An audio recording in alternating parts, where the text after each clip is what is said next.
Émotionnel ou rationnel, en accord ou à l'opposé. Les rencontres de l'heure. Alors, quand j'ai su qu'il y avait une nouvelle murale à Montréal, je me suis dit, bon, après Léonard Cohen, qui est mon idole, qui va être cette nouvelle murale? Ben, c'est une autre de mes idoles, c'est René Lévesque. Donc, c'est le long de Crémazie. C'est, en fait, dans le stationnement d'un service à l'auto de Starbucks. Bon, on ne sait jamais. Hein? Un petit café, une petite station de René Lévesque. On va parler de tout ça avec Rémi Villemur, qui a été absolument fabuleux tout cet été à Cube. Ah, t'es Tu es gentil. toujours un doctorant en sociologie. Je maintiens ça.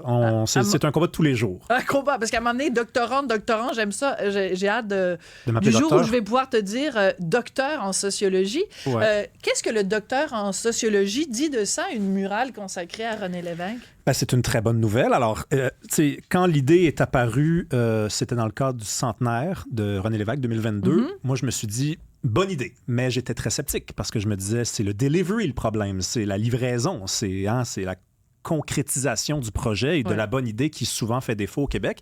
Et je pense que c'est un sans faute. C'est franchement un sans faute. Ouais. Tu parles du stationnement de café Starbucks. On peut le voir à l'envers parce qu'effectivement, c'est sûr que c'est un petit peu vulgaire. C'est une chaîne de restauration rapide.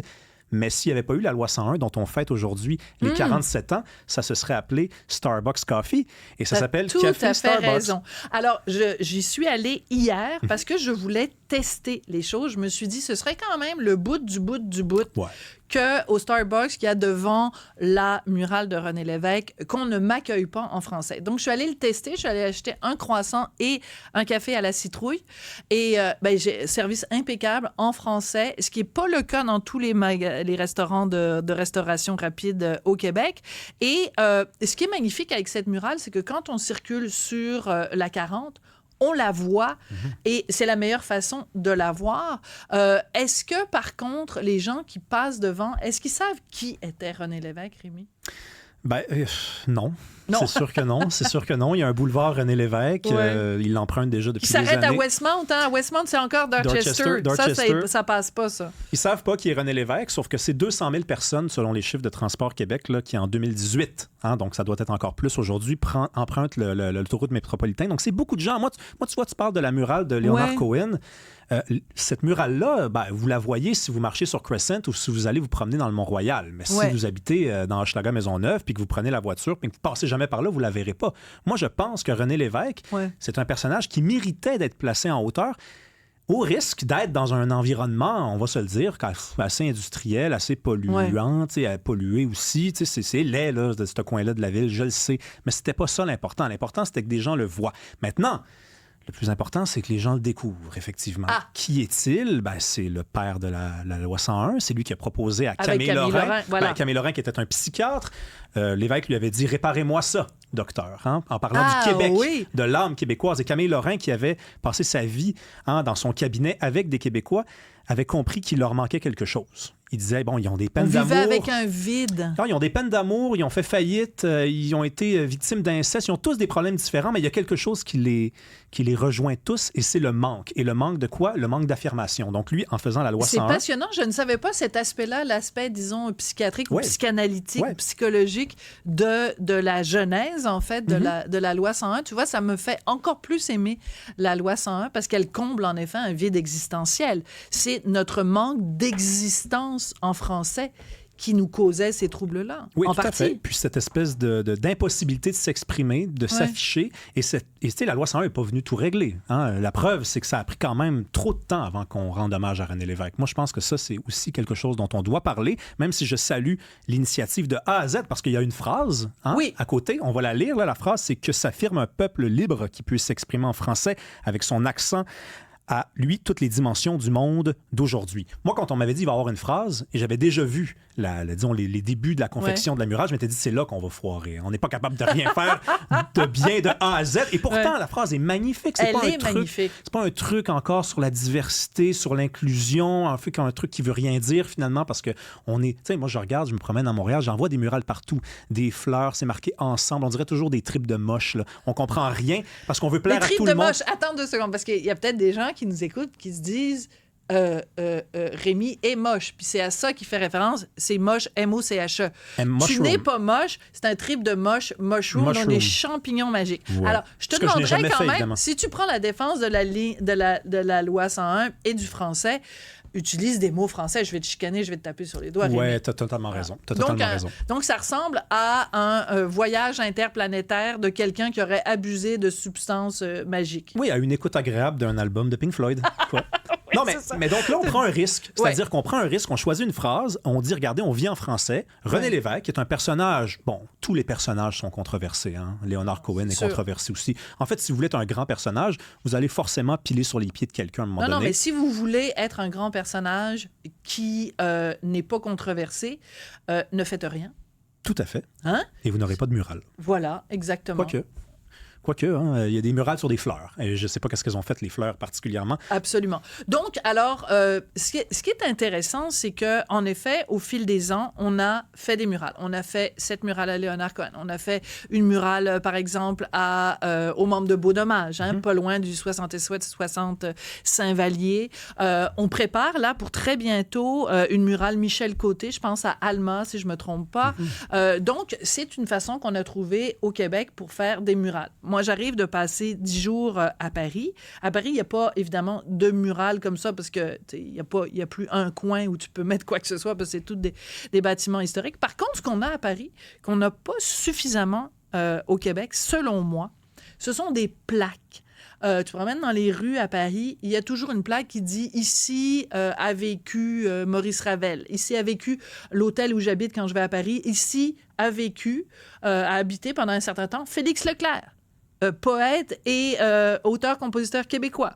Est-ce que les murales, c'est bien, mais est-ce qu'on ne devrait pas aussi avoir au ras-les-pâquerettes plus de façons de se connecter avec notre histoire et valoriser ça des plaques historiques? Ben, tout à fait. De toute façon, à un moment donné, des murales, il va en avoir trop, là, parce que c'est possible qu'il y ait trop de murales à un moment donné, là, qu'il y ait trop de couleurs, là, qu'on ait l'impression là, que c'est pas reposant. Là, On frappe un mur en termes de murales. Tout à fait. Je reviens toujours aux champignons magiques. Ouais.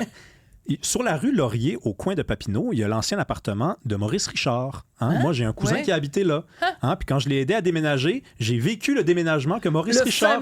Le fameux déménagement de Maurice Richard le jour du match où il a marqué 5 buts. Je connais rien en sport, mais je connais cette anecdote-là. Parce que tu as vu le film avec Roy Dupuis. Ouais. Mais donc, on pourrait mettre une plaque, effectivement, pas besoin de faire une murale. De toute façon, il y en a déjà une du Rocket de Maurice Richard. Mais une plaque, effectivement, où les gens marcheraient et diraient « c'est là, ben oui ». Mais vois-tu, il faut prendre des risques. C'est ça le truc, c'est qu'il faut faire des choix, et faire un choix, c'est risqué. Et au Québec, on le voit, là, ça a pris tellement longtemps avant d'avoir un hommage à René Lévesque. C'est parce qu'on s'est posé la question, est-ce que c'est un personnage suffisamment inclusif? Est-ce que c'est un personnage parfait? Est-ce qu'on va se mettre les deux pieds dans le pétrin? Mais ça, il faut arrêter de se poser ces questions-là. Il faut faire ce que Marjo disait, il faut être provoquant. Hein? Oh. Marjo a une murale, d'ailleurs, une belle murale dans le centre-sud. T'es sûr? Oui, je pense que oui. Je suis à peu près sûr. Ben, écoute, en céramique. En céramique, oui, c'est ça. Il y a différentes façons de faire des murales. Mais ce que ça dit, l'ajout de cette murale-là, qui est très belle, hein, je vous encourage vraiment à aller la voir. Ce que ça dit quand même, notre rapport justement à un personnage comme René Lévesque ou notre absence. Je dis pas qu'il n'y en a pas de plaques, il y en a quelques-unes. J'étais à Trois-Rivières cet été. Il y en a des fois des plaques. En plus, il y a des extraits de poésie à Trois-Rivières. Parce que Trois-Rivières, c'est une ville de poésie. Ça, c'est absolument fabuleux. C'est la capitale internationale de la poésie. Absolument. Et c'est important de le mentionner parce que c'est magnifique. Tu te promènes dans les rues de la ville et paf, tu tombes sur un extrait de poésie, ça te va droit au cœur. J'adore ça. Mais ce que ça dit, tout ça, c'est aussi... ça dit quelque chose sur notre rapport à l'histoire et à notre propre histoire. Et par exemple, au fait qu'on est toujours prêt à reconnaître l'histoire de telle communauté ou telle autre communauté, mais célébrons aussi notre histoire et on le fait de fort belle façon avec la murale de René Lévesque. Maintenant, la partie qui dit « Ah oui, ben là, mes collègues nous la montrent, Marjo. » Il y en a une, Yvon Deschamps, il y a Marjo, je pense que c'est René Claude en bas à gauche. Tu sais, quand t'es pas sûr... Oui, Madame Bolduc. Quand t'es pas sûr, quand tu regardes la murale, t'es pas sûr qui c'est. C'est plate pour l'artiste, mais je pense que c'est effectivement c'est quand même un tout petit peu gênant. Je veux juste revenir sur quelque chose que disait René Lévesque, donc sur qu'on soit un peuple qui assumons le fait qu'on parle français avec notre accent. Je le raconte dans ma chronique du Journal de Montréal de ce matin. Je suis allée dans un truc de restauration rapide parce que mon fils est un ado puis il adore les frites dorées. Et à 2 reprises, j'ai été accueillie par un « Hi, may I take your order ?» et j'ai dit « Pardon, en français, s'il vous plaît. » Tu sais, en français, s'il vous plaît.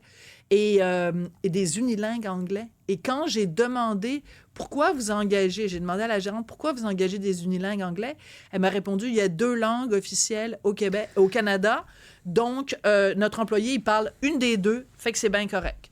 Moi là, ça me donne envie de vomir, Rémi.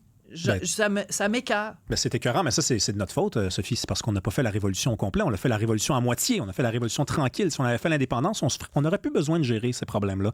Mais malheureusement, comme on ne l'a pas fait, ben, à chaque 50 ans, il faut se faire une piqûre de rappel. On est dû. Ouais. Une piqûre de rappel, c'est bien. Se vacciner contre l'immobilisme et se vacciner contre le tout à l'anglais. Donc, on ira prendre une frite puis un petit café au Starbucks pour regarder la très belle murale. Ben, c'est comme ça que se termine l'émission. Je veux remercier toute l'équipe parce que vraiment, ça a été une belle première journée. Et puis, en plus, écoutez, c'est la première fois de ma vie, ça fait quand même 40 ans que je fais ce métier-là, et c'est la première fois que je vais finir une émission en disant, après la pause, il y a mon mari. Oh. Tu sais, avec Richard, on a toujours essayé de garder les choses séparées. Et là, le hasard de la programmation fait en sorte qu'après mon émission, c'est celle de Richard Martineau, qui est mon mari depuis 22 ans. Alors, je vous laisse entre les soins de Richard. Je remercie André Sylvain, je remercie Marianne, Florence et tout le monde. À demain!